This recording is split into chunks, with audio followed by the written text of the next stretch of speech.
Public और public servant इन दोनों में अपराध को लेकर के अलग अलग मानदंड क्यों हैं? एक देश जो संविधान पे चलता है, एक देश जिसमें एक संविधान है और संविधान बोलता है कि सभी नागरिकों को समान अधिकार है, तो ये नहीं समझ में आ रहा है कि पब्लिक और पब्लिक सर्वेंट के बीच में अपराध को लेकर के अलग अलग मानदंड क्यों हैं?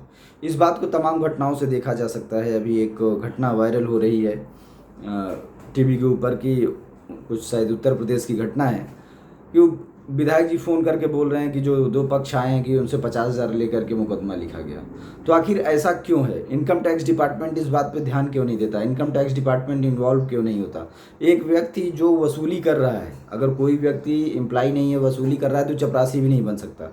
एक व्यक्ति जो गवर्नमेंट एम्प्लॉय है, एम्प्लॉय होते हुए संविधान का दुरुपयोग करके वसूली कर रहा है, तो उसके खिलाफ कार्रवाई क्यों नहीं हो रही? क्या वसूली करना इस देश में जायज़ हो गया है?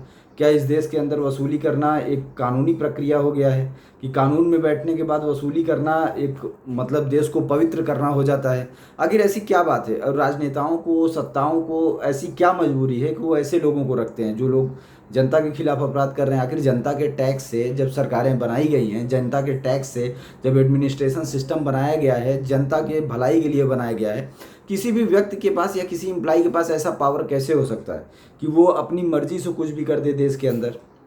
कोई भी एम्प्लॉय अपनी मर्जी से कुछ भी देश के अंदर कैसे कर सकता है? ये सोचने वाला विषय है। किसी भी जगह पर अनरिस्पॉन्सिबल तरीके से अगर ऐसी घटना हो रही तो उसका जिम्मेदार कौन है?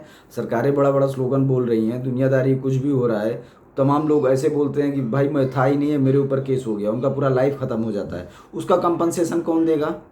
अब फिर जो लोग ऑलरेडी इन्वॉल्व हैं, जिनकी जिम्मेदारी है कानून व्यवस्था को चलाने की, जब उन पे खुद आरोप हैं, तो फिर ये कैसे चल के? इनकम टैक्स डिपार्टमेंट इसकी जांच क्यों नहीं कर रहा है? इनकम टैक्स डिपार्टमेंट इन्वॉल्व क्यों नहीं हो रहा है? आखिर कोई बनिया धंधा करता है, 10 लोगों को रोजगार देता है, उसके पास डिपार्टमेंट पहुंच जाता है, डिपार्टमेंट का लेटर उसके पास पहुंच जाता है। ये बड़े बड़े खेल में डिपार्टमेंट कहाँ चला जाता है? आखिर क्या चल क्या रहा है देश के अंदर? ये जनता के लिए है या एम्प्लॉइयों के लिए है? पब्लिक टैक्स किसके लिए देती है? अपनी व्यवस्थाओं को चलाने के लिए या कुछ एम्प्लॉई आएंगे वो चलाएंगे?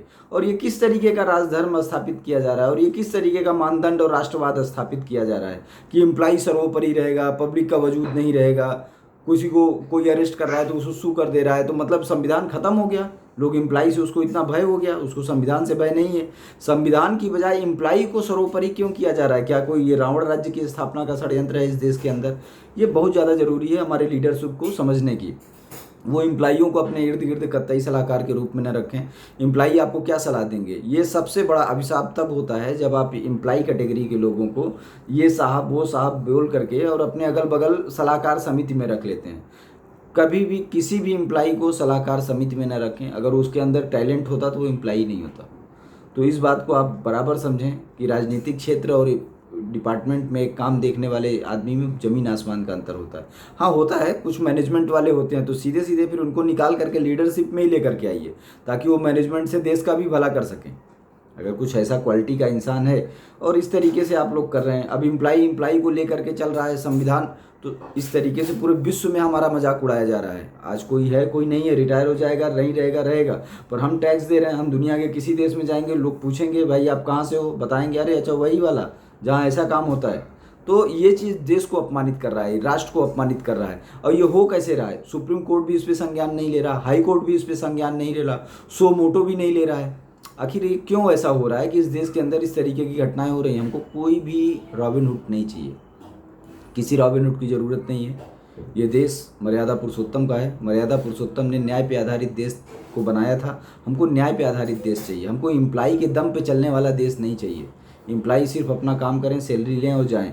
एम्प्लॉई के दम पे चलने वाला कौन सा देश आप बना रहे हैं? ये कोई कंपनी है क्या कि ये एम्प्लॉई रहेगा तो ज़्यादा बेटर काम करेगा, वो एम्प्लॉई रहेगा तो ज़्यादा बेटर काम करेगा? ऐसा तो तब होता है जब कोई बनिया ग्रुप हावी हो जाए और देश कंपनी में कन्वर्ट हो जाए। और अगर देश कंपनी में कन्वर्ट हो गया तो इसका मतलब देश के खजाने में लूट मचेगी। तो इस तरीके की किसी भी व्यवस्था को राष्ट्र में नहीं कायम किया जा सकता। इस बात को समझें। हमारा लीडरशिप खासतौर से जो नए विधायक हैं इस बात को समझें। ये उनके खुद के सम्मान के लिए ज़रूरी है, नहीं तो इस तरीके से उनके सम्मान में भी कमी आएगी, उनके स्थिति में भी कमी आएगी और फ्यूचर में चल करके हो सकता है कि उनके खुद के पावर को कम कर दिया जाए।